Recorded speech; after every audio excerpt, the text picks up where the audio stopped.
My first question, not everybody has to answer, is how do you feel like this quarantine has kind of, in lack of better words, forced more creative juices out of you, or even kind of forced your creativity into a corner to kind of thrive?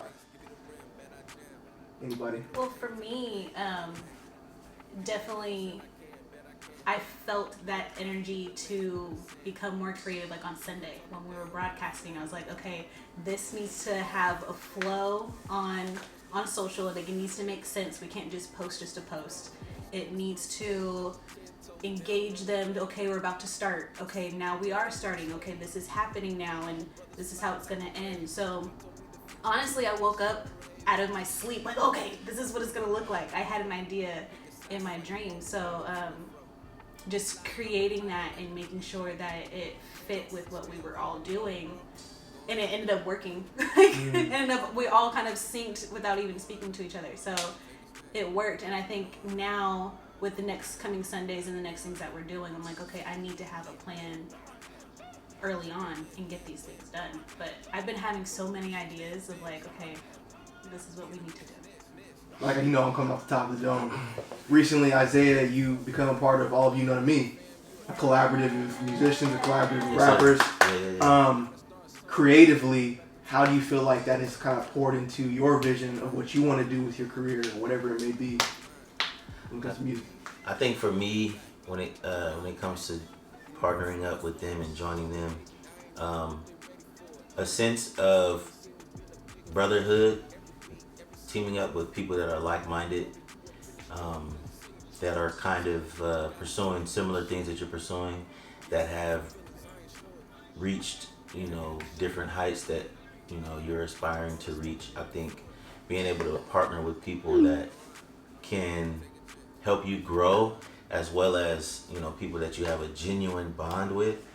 I think that was one of the main reasons why I wanted to join them. And I think for those very reasons, just to be able to be a part of something bigger than myself, being able to contribute to, the arts in a certain fashion. And I just think I admire, Mission and Mark a lot. And so I think it was fitting for me to kind of link arms with them. And so hopefully, you know, we can provide services to people, and especially like at a time like this, it's really not just about being cool, being lit, being popular. I think we all have particular giftings for different seasons that that we go through and that people go through, and so I enjoy being a part of something like that, to being able to service just people in general. You're like still kind of trying to break into the scene. You've been writing, you've been coming up with production ideas. How do you, even at the beginning, stay original to yourself? For me, it's when you start, because like you said, when you start kind of aspiring to do something, you kind of look at people who are good at what you're trying to chase after. So a lot of the times I'll find myself listening to my favorite artists, who I consider my top 5. And sometimes, this is for a lot of MCs too, is when they first start coming out, they'll sound like they're top 3 rappers because they're trying to still mold together and find their own thing. And at the same time, their first few singles or like EPs or whatever they're coming out with might be trash. But at the same time, when you start building up to what you want to become and what you're trying to find out, you're gonna be trash, probably. You're not gonna be that good. And not only with music, but I found that out too with cutting hair. I jacked up my fade the first time. I lined myself up with like the actual like clippers, not even like T-liners. That's how I knew I wasn't good. And then another youth leader who isn't here, his name is Josh. I learned from him. He kind of took me under his wing, and I kind of like went from there. I started getting better. I jacked up one of my friends though, and then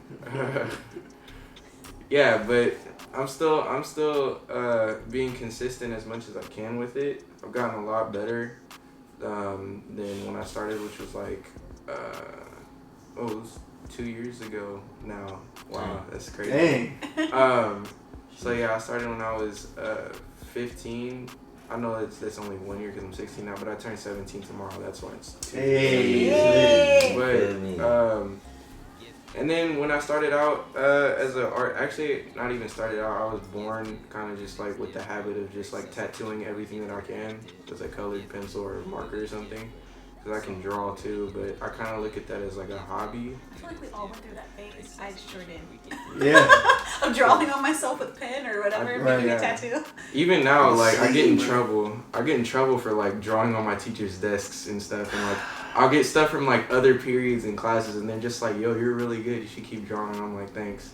Yes. But it's just God-given talent, and I feel like everybody has it. It's just at some point in time you gotta search within yourself and not look at who's better than you or the comparison game. Because at the same time, you're never going to be where you want to be at. And God is going to place you in a place of discomfort and where you're not going to want to be. So, yeah, that's just me being cooped up inside of this quarantine thing. Trying to make best of what I have. How's collaboration created a win for you? How's collaboration allowed you to get your vision past, whether it be in a song or a project or a video or whatever it may be?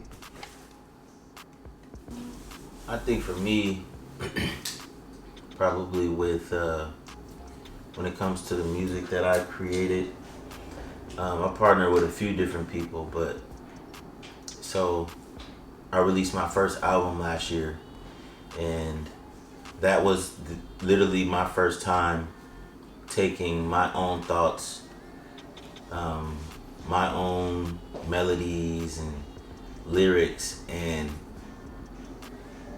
partnering with somebody to bring them to life in the form of a song. And so during that whole creative process, I worked with Jarrell and Romel, and then we got in the studio with Brandon P. And so working with somebody like Brandon, who is, he's a musician himself, producer, drummer, plays keyboards, could do it all really. It was super dope just to see how you can take a thought and turn it into a song really. And so I think for me, being able to go from a thought to actual music that people can not just listen to but live to was something I felt like, and this is what is needed. This is what is needed. That form of art to where you can translate principles, thoughts, concepts into something that people can digest on a musical level. I feel like that's just a W for humanity, because it's another way for us to learn and indulge in stuff that can, help our mood, help our way of thinking, help our way of functioning. And so that was dope. So, Jackie, what about you or Ivy? There's plenty of times for me when it comes to like just graphics and getting that executed, especially with the church, that we've had wins, I think.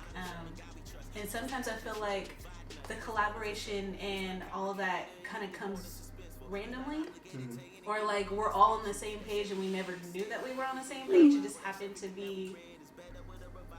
happened to work. Like we all just happen to have our own idea. We come at one and we're like, oh, okay, we all had the same thing. And I think when it happens that way, organically, when we don't plan it and it just executes right, that's when it feels like a really good win for me. Cohesiveness. Yeah, without speaking. It's like, I know I'm gonna need y'all to do this, but it's like we all come together and it's like the Power Rangers or whatever. We get it done. War for tough.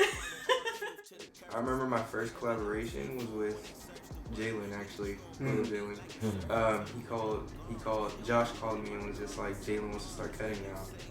So we had a quick cutting session, and Jalen was so scared to just like tap the edges of his hairline. And he was just sitting in there shaking, and Josh was looking at him recording. It was just like, nah, you got to do this, this, and that. And it was kind of just like starting from the middle and then working your way to the sides just to make sure that everything's, crisp and nice. So after that cutting day, it's Sunday, and he goes, hey, my son, you should let me cut you. And I was like, no. And then he was just like, please, just let me cut you. And then I was like, you know what? Trayvon let me cut him, and I screwed his hairline. Exactly. Pretty bad, right? I looked back. I was like, nah, I messed up Trayvon pretty bad. So no, but Trayvon's better now. Like you cut his arm off or something. He's healed now. Yeah, he's better. I healed his hairline again. But so I was like, yeah, all right, I'll let you know. And then he was like, all right, I can slide by your house at so and so this time. He comes over and he doesn't do too bad of a job. He didn't mess me up like I did Trayvon. That was probably just a one of a kind thing for me. But as far as collaboration goes, he did better on my hair than he did on his, actually. So that was pretty good. He didn't really tap my hairline because he just has a hairline thing that he's afraid of. But overall, practice makes better. Because the camera died, scoot over. I'm signing off. So, that's it for today, episode 2. Stay posted for episode 3. In the meantime, make sure that you subscribe to our church YouTube page. Follow us. Balls below. What's the phone number for the phone calls? It's 707-474. We'll have it below. It'll be below us. We'll have it right Facts. here. It'll be below us. If you need any prayer requests, please text that number. We'll be ready and available for you.